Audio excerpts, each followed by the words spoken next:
Welcome back, everybody. I'm the Blonde Fox, and today we're going to continue playing some more Genshin Impact. In the last episode, we made a little more progress on our quest to figure out what the heck is going on, why are we repeating the Sub-Zero Festival, and how it's not a time loop, it's not necessarily deletion of memories, it's some weird thing going on. We tried leaving the city, and Nahida made something for us so that we could send back a couple of messages as the traveler left the city, and there's something about worlds appearing and disappearing, and he figured out what it was, but before he could say what happened, we basically hit the reset again. And so we need to go organize our thoughts and hopefully be able to figure out what is going on and finally solve this problem and be able to save Dunyarzad and get out of whatever loop thing we are stuck in this samsara. So I'm very excited to continue on with the story. I am finding it absolutely fascinating. I hope you guys are enjoying it too. Remember to like the video if you like it and subscribe if you want to see more. But without further ado, let's get to the bottom of this. Okay. Do you want some alone time to think? Alright then, Paimon won't disturb you.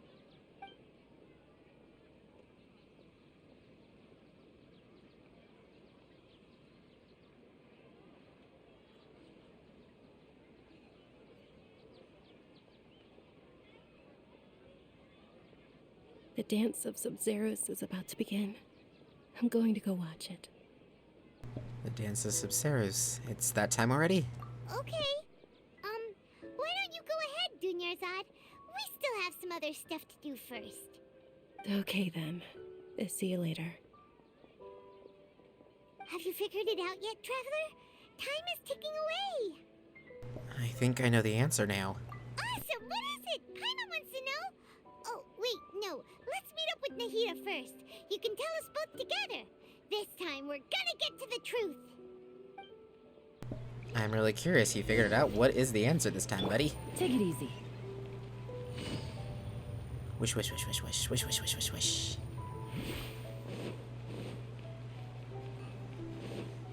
Running. Again, the writing on this is like fantastic because they gave you just enough clues to where it's like constantly kept you being like, oh, it's this, but then they were just like, no, keep thinking. And it's like they kind of played it to where each new clue kind of helped play off of the previous one. It was just really good writing on their part. I gotta say, give them kudos for that, you know? Then again, most of the writing in this game is pretty good. Okay, Nahida, I figured it out. I hope. You're back. I've been waiting forever for you two. Judging by the looks on your faces, are you ready to take your Sub-Zero's exam and graduate from the festival? Ask away, Miss Nahida. Okay. First off, have you discovered the hidden truth? Okay, information on the Akasha. Nahida said the Akasha relies on the power of a gnosis to operate, as it is the manifestation. We know that. I'm gonna skip through most of these because we've heard these like 20 times now. Festival many times. Spaces without human presence. Spaces I saw outside the city had one thing in common: a lack of human presence. Dreams with no wait, are we just in a dream? No. Wait, what? Those spaces remind me of dreams. Oh, that's what the outside space like does. The one I had in the Avidia forest. Except these have no sign of human presence. But is it because the people here don't dream? So, but that means the outside area is the dreams, and these are... What? I'm getting very confused again. The moon, illusions. People in Sumeru don't dream. What a strange phenomenon. Or is this their dreams? But... What? So the truth behind dreams? We are all in a dream. It isn't that the people of Sumeru don't dream. Rather, the Akasha is taking their dreams from them. So wait. So this whole thing is just a dream happening. And so the people of Sumeru don't dream because whoever's controlling the Gnosis and the Akasha are just taking the dreams from people and stealing them and everything. And so people dreaming of the Sub-Zero festival, so everyone's having a collective dream about it, but it's just repeating over and over as it's taking those dreams. It's not the memories, it's the dream. I'm getting very confused. It kind of makes sense, but I think I need to hear them explain it because I think I'm just confusing myself. But I think I kind of at least grasp some of it. People in Sumeru think they don't dream, but the truth is the Akasha steals their dreams without them knowing it. And those spaces with no human presence are stolen dreams without their host. That would explain why they sounded so weird when he was trying to describe them.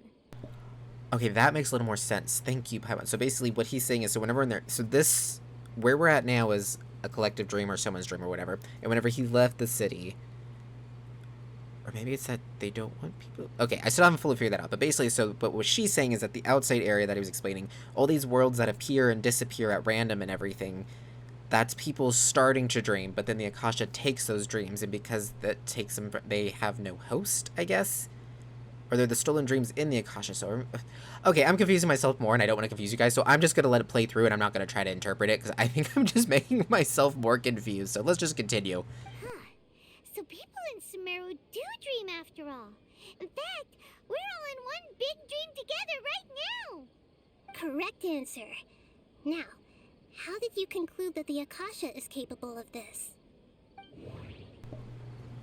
The Akasha's operation requires a The gnosis. Akasha relies on the power of a gnosis to operate.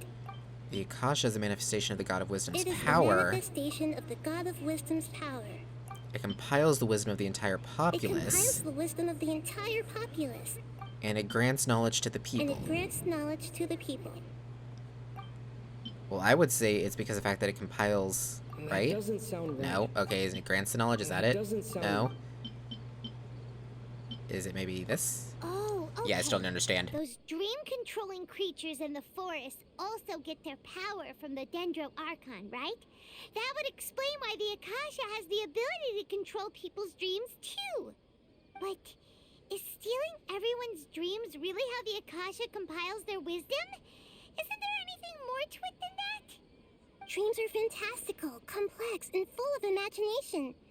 People's brains are the most active when they're dreaming. In other words, dreams are rich bundles of human wisdom. So in other words, the complete opposite of how Hypatia understood it. Paimon remembers her saying that the sages think dreams are foolish delusions, and the fact that no one dreams is a blessing from Greater Lord Rukkhadevata. So it was all a dirty trick? The real story is that the sages from the academia are using the Akasha to steal people's dreams for their own use, huh? Yes, and they don't intend to stop there. Okay, I think I understand it. I'm going to try one more time. So basically, they try to tell people that, oh, no one dreams because it's a sign of advancing and, you know, growth, maturity, etc. And so they steal the dreams, but people don't realize their dreams are being stolen because they don't really... They're stolen, you know, you don't realize it. And that the Akasha is able to do it because it's powered by the same thing that, you know, the RNR are powered by, you know, their Dendro Archon, the ability to control dreams, etc. And so basically, once they start dreaming, it's then stolen, but then doesn't that mean everyone's still asleep right now? Are we just sleeping for days, or... That's what I'm still kind of confused, but I'm thinking I'm slowly putting it together, I think. So, yes, and they don't intend to stop there. Oh? By the sounds of it, you understand the current situation pretty well. So then, what about the samsara? The Akasha sound. The beep is a prompt tone for Akasha operations. Okay, we know about that one already. The appearance and disappearances of spaces. Those spaces kept disappearing before my eyes. But as soon as that beep sounded, many more spaces materialized. Yeah, so as the day goes on, they disappeared, but then whenever the beep happened, they started coming back. Those dreamscapes kept vanishing. But as soon as that beep sounded, more new spaces appeared. So see what that connects to in a second. The Grand Sage's speech. The Grand Sage said, "Go celebrate the birth of that god to your heart's content." Did he mean something more? What about the abnormal My mental mind fatigue? feels exhausted, even though I haven't done too much thinking. And then the Subzerus We've Festival already Samsara. experienced the Sub-Zerus festival many Yep, times. okay, so we know that. So, can we associate this with this? No, not that. Maybe the speech. No, what about with the Subzerus Festival? There we go. So, mass production of dreams? What? Wait, I want to read more about that. So, okay, that's just the conclusion. So, it's a mass production of dreams. Correct. The Akasha is keeping each person's brain in a constant dream state, but also separating their consciousness from their own dream.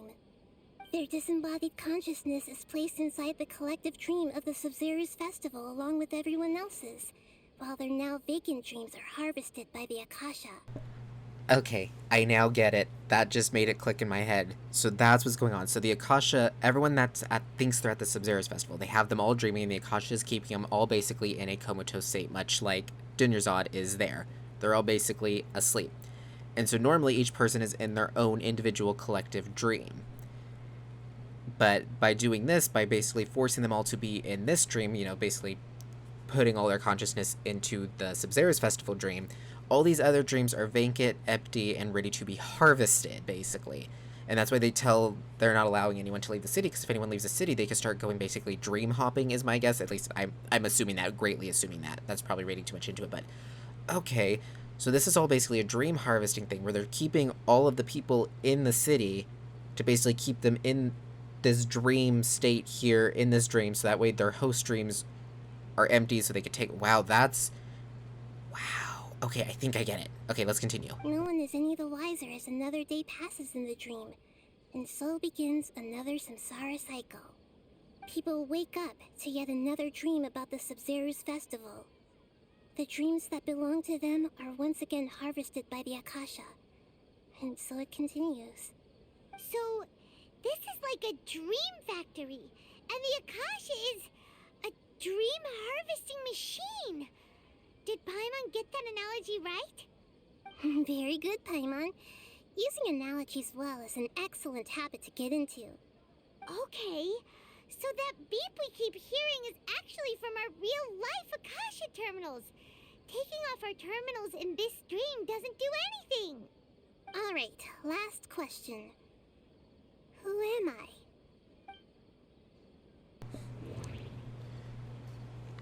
The moon, the illusion, or the lies? She's the moon. They say that alchemical divination is the Dendro Archon's divine revelation.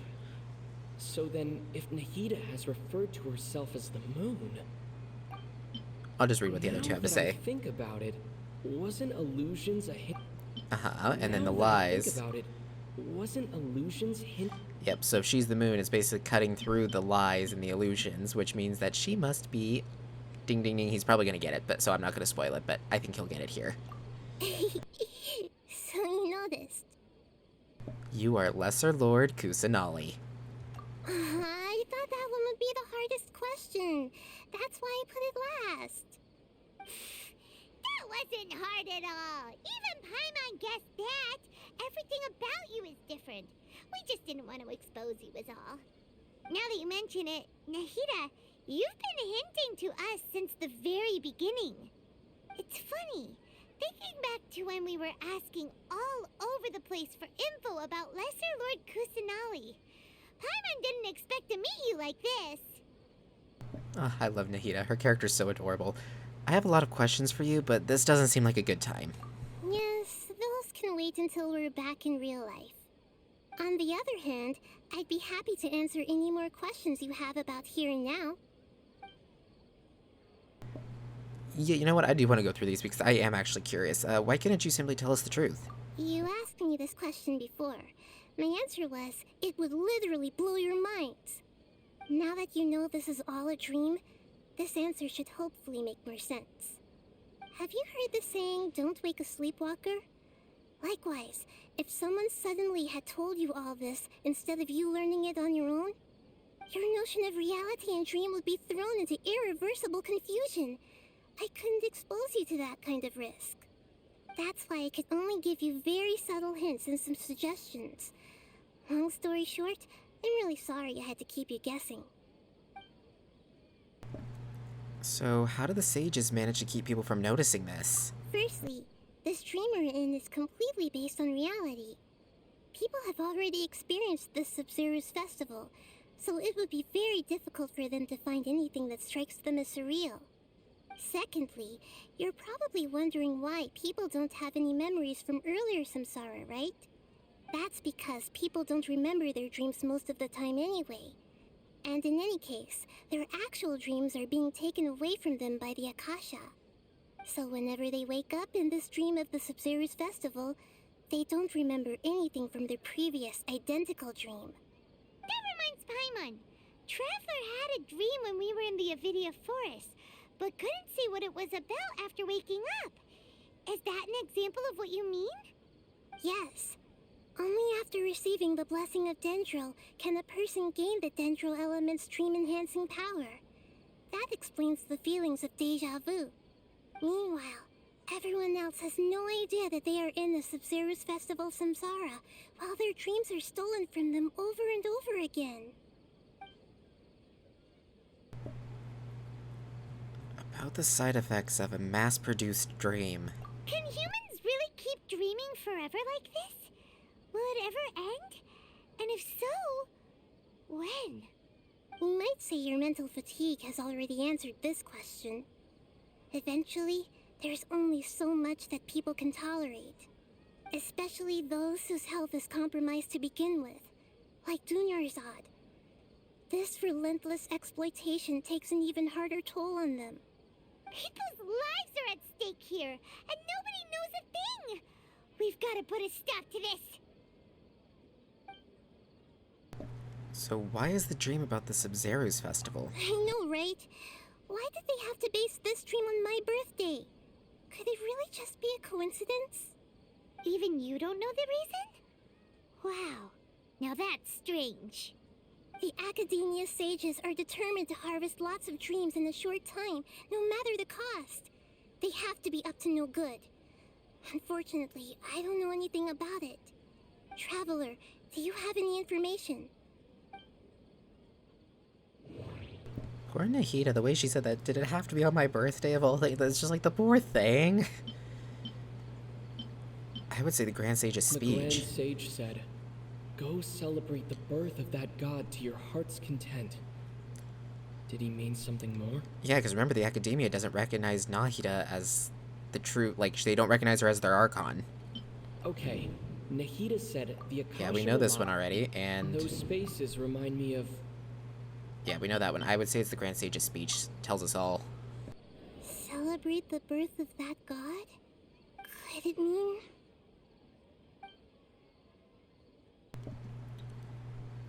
Oh, poor Nahida. I think she just caught on that basically. Oh, I don't have any more questions. deceiving the people of Sumeru with no regard for their safety? No matter what they're trying to do, this is unforgivable. After we end the Sub-Zero's Festival Samsara, we have to look into them. How can the sages of the Academia do this behind their Archon's back? This is ridiculous! In the end, I'm just the moon. The real sun is long gone. A sun and a moon? Nahida's talking in riddles again.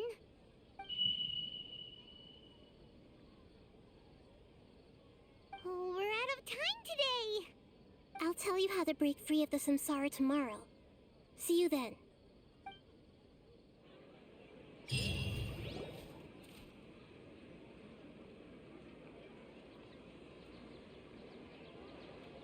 morning, Nahida. Wait. Now that Paimon remembers everything, should we instead say good morning, Lesser Lord Kusanali?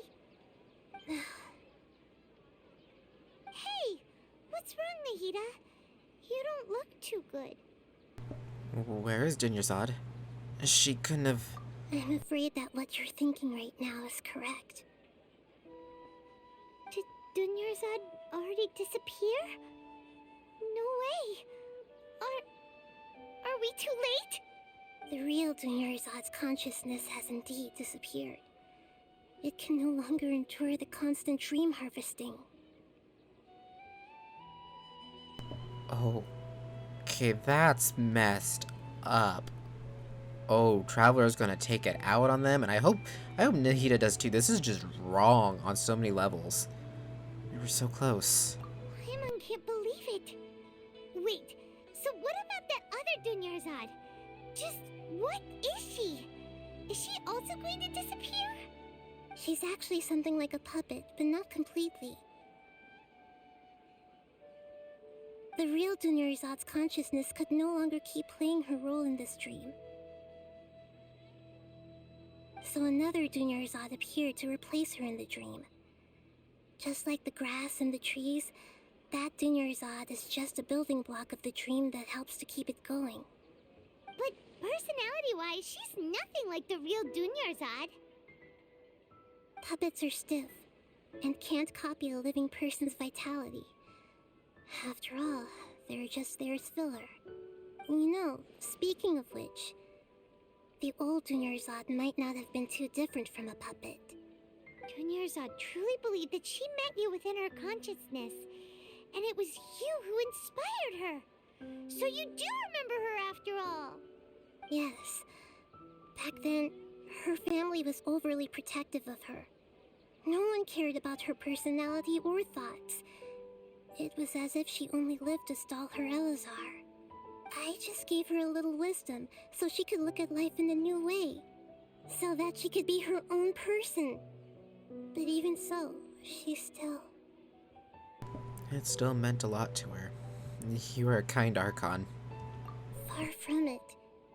I'm still a long way off from being a real Archon. I couldn't even save her.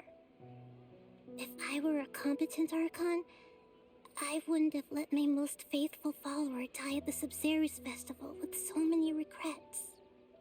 Please don't beat yourself up over it, Nahida. It's the sage's fault, and theirs alone. I'm not beating myself up. All I did was to rationally observe the distance between myself and a real Archon. Don't be like that, Nahida. Even real Archons are still allowed to be sad.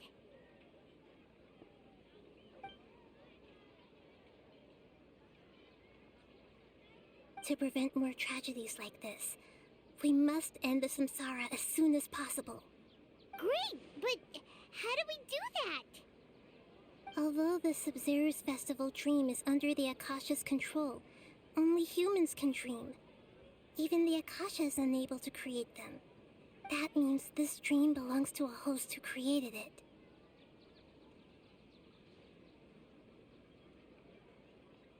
Huh? So, how should we find that person?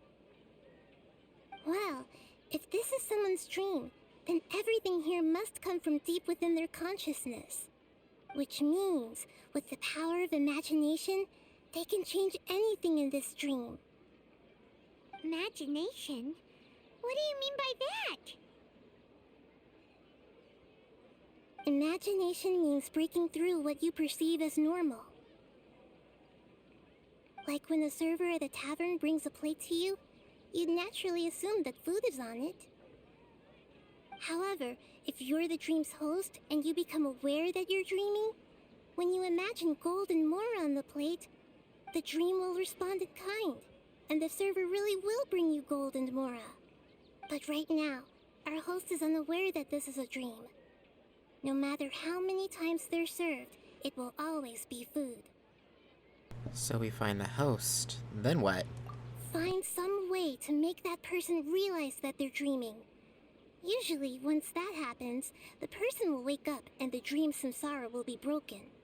How are we going to find them, though? If it could be anyone, it'd be like looking for a needle in a haystack. And even if we did find them, how are we supposed to make them realize they're dreaming? After all, like you said, don't wake a sleepwalker. It's extremely difficult, yes. But the only ones who can do it are you two. Remember, everything you've achieved up to this point has all been for the sake of finding the host and ending the samsara. As for me, during this time, I'll be out of town. Out of town? Are you going to that place full of dreams where the traveler went? Yes, I want to try something. There must still be a small wisp of possibility. Hurry and go. Dreams are supposed to be fantastical, romantic, and full of pleasant surprises. Unnecessary things like this samsara need to end. Paimon's still a little upset that we've come this far only for Dunyarzad to... She was such a good person, with such a simple wish. But fate was against her. I just feel so demoralized. Yeah. Saving Dunyarzad is what kept us going this whole time. But we mustn't lose hope, Traveler. Dunyarzad would definitely want to see us save everyone else. So let's break the samsara for her sake. Paimon's wondering, do you think the sages would get one of their own to be the host of this stream? Feels like it would be easier to control it that way, no? Unlikely. Knowing the plan, they'd probably become aware that they were dreaming. An unsuspecting host would be less likely to realize this is a dream. Huh. That's true. Plus, the sages probably weren't counting on there being other factors beyond their control, like Nahida and us. So, who do you think the host of the dream is? Maybe Ferris, the Knight of Flowers? The one with the strange getup. Oh, that would make sense. Ferris, the Knight of Flowers, is a symbol of the whole Sub-Zero's festival, right? Pretty core character. Let's go ask him some questions, shall we? I'm almost wondering if it's maybe like Milu or something. But if that would be the case, and she finds out that her dream basically killed Dunyarzad, I don't think she'd ever forgive herself, though, and that would be horrible. But I'm also curious, is Nahida going to try to save Dunyarzad, maybe? And poor Nahida, she looked so mad and so upset, I feel so sorry for her. She feels like such a useless Archon, but she's not. She really tries for people, and the fact that it was really heartbreaking whenever she said one of her most devoted followers, she couldn't even do anything for them. It's just like, the poor thing, she's just trying her best. But anyways, guys, we're going to go ahead and end this episode here. That was really depressing. I'm glad we finally figured out what's going on. Yeah, we don't have enough for a wish. I'm glad we finally figured out what's going on, but man, that was heavy and a bit depressing. But we'll pick up in the next episode and go see if we can find out whose dream this is and get them to break it. So, yeah. Thank you all so much for watching. If you liked the video, remember to like it. Comment down below with your thoughts and opinions. I look forward to hearing from you guys. And remember to subscribe if you want to see more from me in the future. And until next time, see ya!